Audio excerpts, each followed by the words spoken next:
retrofan.com. Hello everyone, today we are looking at what I brought back from Lucca Comics Games 2025, which is a Comic Con held in Italy, Lucca. Every year there's this Lucca Comics Games, and the first time was in 1966, so it's a very old Comics Con, and it's considered now the largest comics festival in Europe. It's also beautiful because it's within Lucca's medieval walls, so in the historical center. So you visit the city and you visit all these stands and exhibitors, and it's really breathing together the city and the event. And there are cosplays going around, celebrities. This year was amazing. Hideo Kojima was there, John Romero, Tetsuo Hara, Kevin Eastman, the actors from Stranger Things were there. There was a little for everybody, literally. So what did I bring back? Let's start with Kevin Eastman's A Twisted Ronin Ninja, because I waited for 3 hours in the queue to get a sign. It's great to have a book signed by him. I'm a fan of Ninja Turtles since I was a kid, and meeting the creator was great.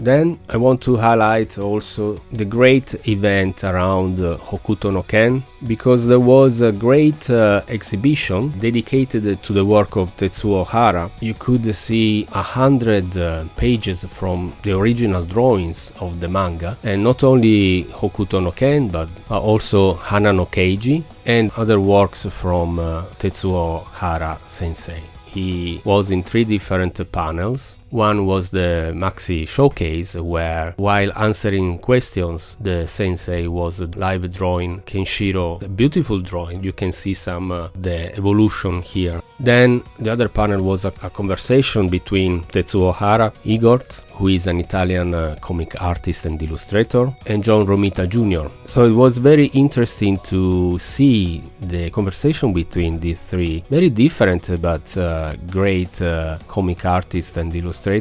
And then the last one was from Hokuto no Ken to Tetsuo Hara. I also saw him quite close during the red carpet. Did I get a signature? No, unfortunately I didn't. I couldn't manage, but it was great nevertheless to see him, to listen to his stories. Really very interesting artist.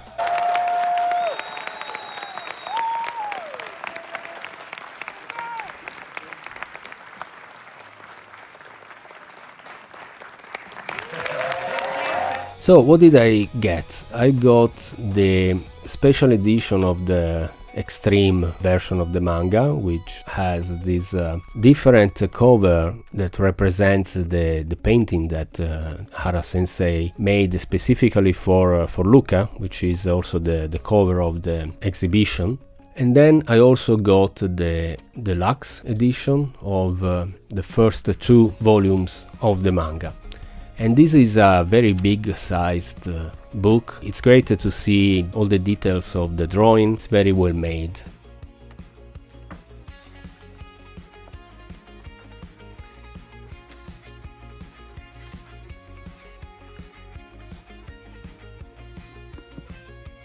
And here you can see the differences between the normal extreme edition, the volume number 1, and the difference with the other 2. I also got this beautiful and super big shopper bag. I couldn't manage to show it as a whole, but it's great because it represents some very nice drawings as well.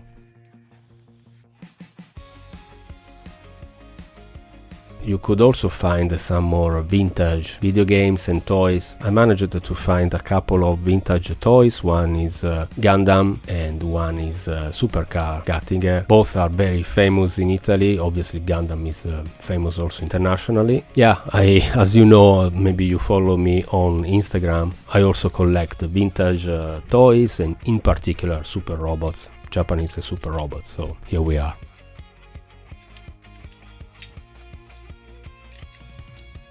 There are also vintage stores, and there I found Occhi di Gatto, which is Cat's Eye in Italian. This is a stickers album. It's not complete, but Cat's Eye is one of the anime I used to watch in Italy back in the day when I was a kid, and I really like it to this day.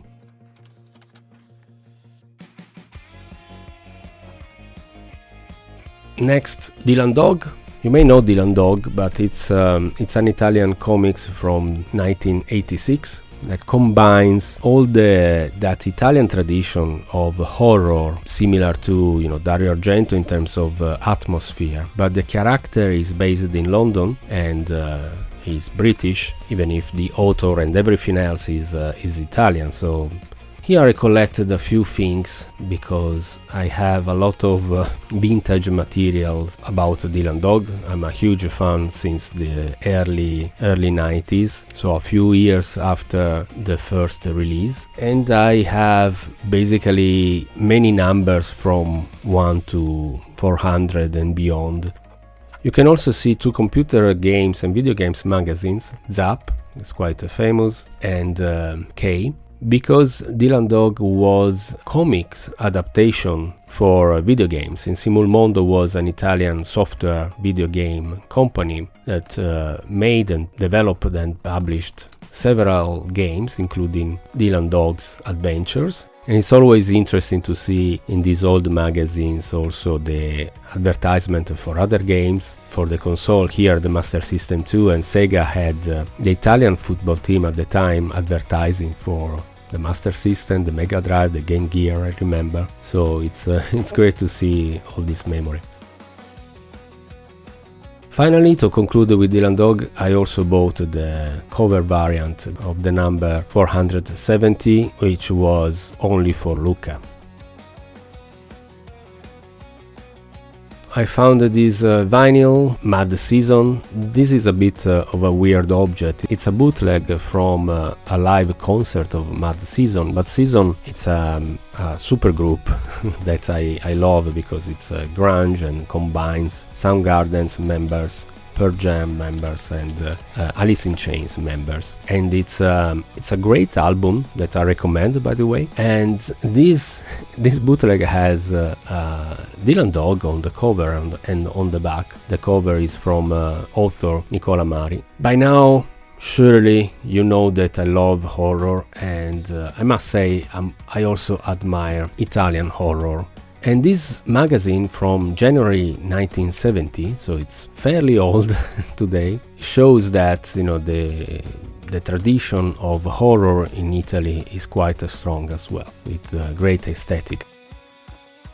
Martin Mystère, so I bought again a few things about this other Sergio Bonelli's character called Martin Mystère.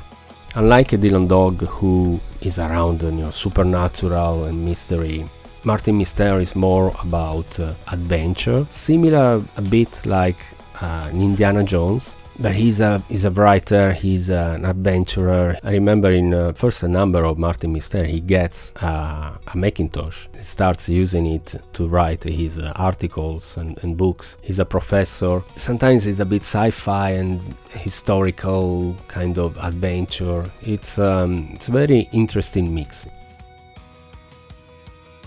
Moving on towards the end of my finding from Lucca, these are some Italian comics from the late 80s and 90s, Cattivic, Lupo Alberto, and Sturmtruppen.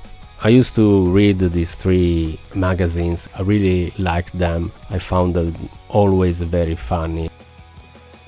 Last but not least, the Kwaidan from Hideshi Hino. I love the aesthetic of this author. Obviously, I had to also buy something in Japanese. And I love, as you know, yokai.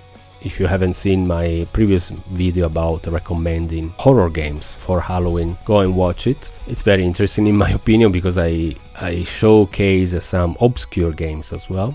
And here you can see the classic Kwaidan stories, ghost stories from the Japanese traditional folklore, especially from Lafcadio Hearn, who rediscovered many and published many of those stories. There's also the movie Kwaidan that, again, I highly recommend. It's a masterpiece for the visual and the photography and obviously the stories. And here you find the same stories, like such as Yuki Onna, the Snow Woman, and many others beautiful stories.